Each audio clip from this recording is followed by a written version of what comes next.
terrain. Sun Tzu said, "The terrain can be divided into 6 types: accessible, difficult, advantageous, narrow, dangerous, and distant."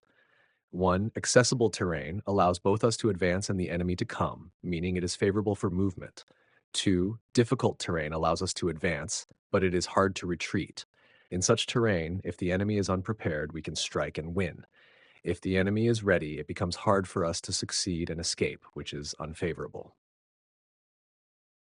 3. Advantageous terrain benefits both us and the enemy, but we have no way to retreat. In such cases, we should draw the enemy out and strike when they are half committed, which is to our advantage. 4. Narrow terrain is a situation where we take the lead and occupy the space, waiting for the enemy. If the enemy takes it first, we should either avoid engaging if they fully occupy it or fight if they do not. 5. Dangerous terrain requires us to take the high ground to wait for the enemy. If the enemy occupies it first, we should pull back and avoid fighting. 6. Distant terrain refers to a situation where forces are evenly matched, making it difficult to provoke the enemy, and a battle is not advantageous. These 6 types of terrain are vital considerations in warfare. A general must be keenly aware of them.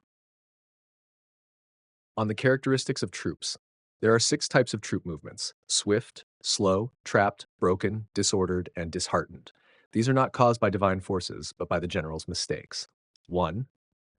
Swift refers to when one force strikes with overwhelming speed, like a force striking 10 enemies with a single blow. 2. Slow occurs when the officers are strong, but the soldiers are weak. 3. Trapped occurs when the officers are weak and the soldiers are strong. 4. Broken refers to a situation where the officers are angry and do not follow orders, or when the enemy causes confusion and disarray within the ranks. 5. Disordered occurs when a general is weak, unclear in command, and when soldiers lack consistency or discipline, causing chaos. 6. Disheartened happens when a general miscalculates, using fewer forces against a stronger enemy, leading to poor strategy. These 6 conditions can lead to defeat. The general must be aware of them to prevent failure. The role of terrain. Terrain is a vital ally in battle. Understanding the enemy's situation, preparing for obstacles, and knowing the natural advantages of the ground are key strategies for a commander. Those who understand these elements are guaranteed victory. Those who do not will fail. A general should avoid seeking fame in advance and should never shy away from necessary battles. Their main concern is the protection of the people and ensuring the nation's stability, which is the true treasure of a state. A general should treat their soldiers as one would treat their own children, guiding them with care and confidence. If a general cannot command with authority, or if soldiers are treated poorly, the results will be disastrous. If you know your own soldiers can strike, and you also know when the enemy can be struck, you have already secured half the victory. If you understand both your troops' strength and the enemy's vulnerability, but fail to understand the nature of the terrain, you are still only halfway to victory. Therefore, a general who understands strategy will never be confused and can always act with clarity. This is why it is said, "Know the enemy and know yourself, and victory will not be in doubt. Know the heavens and know the earth, and you can achieve complete victory."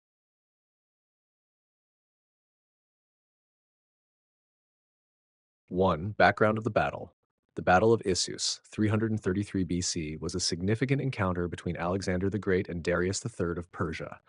Alexander, after successfully winning the Battle of Granicus, continued his march into Persian territory.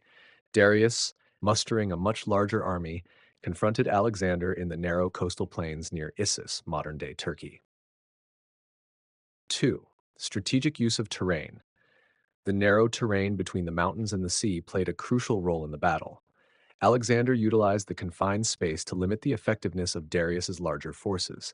This terrain allowed Alexander to use his maneuverability to his advantage while Darius's forces were constrained by the lack of space. 3. Alexander's tactical approach.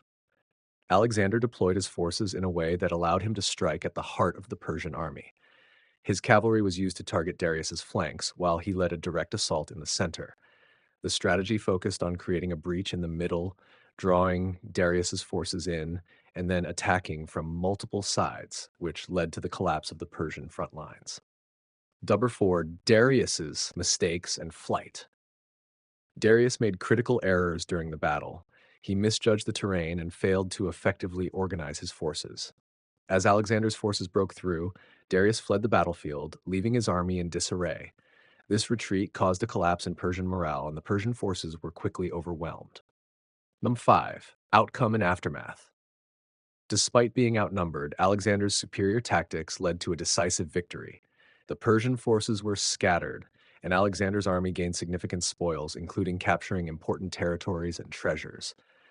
This victory further cemented Alexander's reputation as an invincible leader and marked a critical point in his conquest of the Persian Empire. Number 6, Strategic Lessons from the Battle. The Battle of Issus highlighted Alexander's quick decision-making, ability to adapt to terrain, and his use of cavalry to exploit weaknesses in the enemy's formation. His skill in outmaneuvering a numerically superior force emphasized the importance of flexibility, speed, and precise tactics in achieving military success. Conclusion: the Battle of Issus remains a textbook example of how effective leadership, terrain knowledge, and tactical innovation can lead to victory, even against overwhelming odds. Alexander's victory shattered Persian confidence and marked a major step in his ongoing conquest of the Persian Empire. 2. The theory of terrain in the age of cold weapons and its limitations in modern warfare.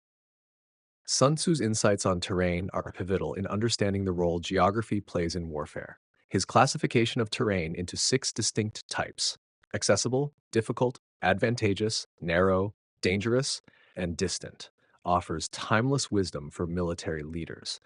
While these principles were formulated in the age of cold weapons such as swords, spears, and bows, their application continues to hold value, albeit with limitations in modern warfare, where technology and the nature of conflict have drastically evolved.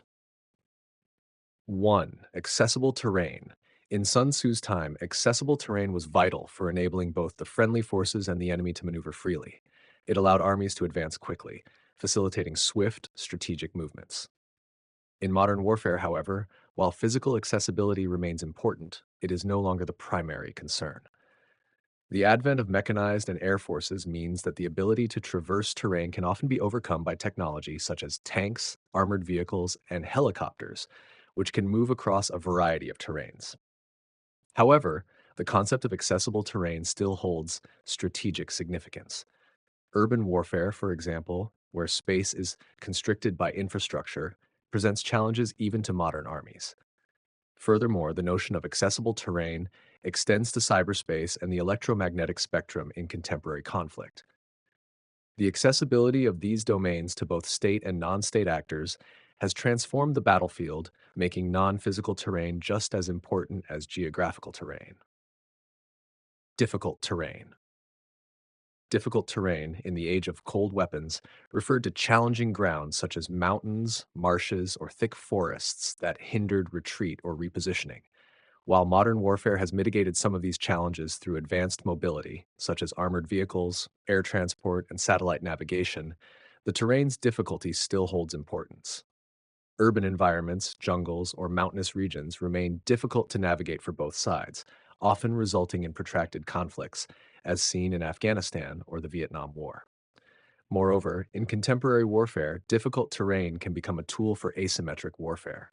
Guerrilla fighters, who do not have the technological superiority of modern armies, can exploit the challenges of terrain to their advantage. Dense forests, caves, or rugged landscapes can neutralize the technological edge of advanced military forces, as evidenced in numerous insurgencies across the world. The limitations of difficult terrain have, therefore, remained a consistent factor in warfare, albeit with new complexities. Number 3, advantageous terrain. Advantageous terrain is where both forces can operate effectively, but one must be cautious of the lack of retreat. Sun Tzu advised using such terrain to lure the enemy into a vulnerable position. In the age of cold weapons, advantageous terrain might refer to positions that offered high ground, control over natural choke points, or well-fortified defensive positions. In modern warfare, the concept of advantageous terrain has broadened. High tech equipment like drones, surveillance satellites, and precision guided munitions have rendered traditional advantages like high ground less critical. However, the principle still holds in urban warfare, where certain buildings or structures may provide a defensible position, as seen in the Battle of Stalingrad.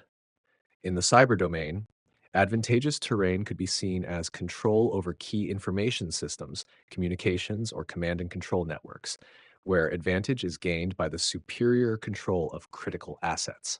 4. Narrow terrain. Narrow terrain refers to positions where space is constrained, forcing both armies to engage in close quarter combat. Historically, narrow terrain such as mountain passes or narrow valleys made ambushes and surprise attacks effective. Modern warfare has evolved such that narrow terrain is less about geographic constraints and more about how forces are positioned and organized. In urban warfare, narrow terrain is still relevant. City streets, alleys, and buildings create confined spaces where maneuverability is limited. Modern urban combat, as seen in cities like Mosul or Aleppo, highlights the complexities of narrow terrain. In these environments, forces are forced to fight at close quarters, making it difficult for advanced weaponry to be as effective, and close coordination and infantry combat skills become crucial. Similarly, narrow terrain can also refer to cyber environments where digital space can become a bottleneck, such as in situations where data flows are blocked or restricted. Dangerous terrain. Dangerous terrain, as described by Sun Tzu, is where one's position becomes vulnerable if the enemy gains the higher ground or a more strategic position. Historically, this was about terrain that offered risks, such as steep cliffs or ridgelines, that left forces open to attack if they failed to hold or fortify the area. In modern times, dangerous terrain no longer refers solely to physical geography.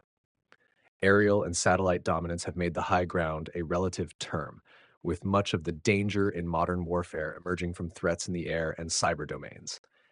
In conventional warfare, being outflanked by air superiority or subjected to drone strikes can constitute a dangerous position, even if the physical terrain itself may seem advantageous.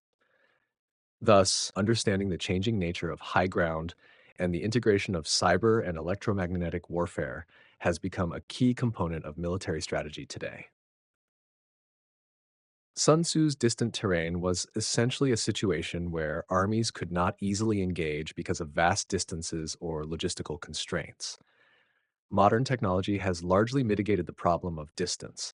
With advancements in long range artillery, airstrikes, and precision missiles, distance is less of a barrier. However, the concept still applies in terms of strategic positioning in global conflicts.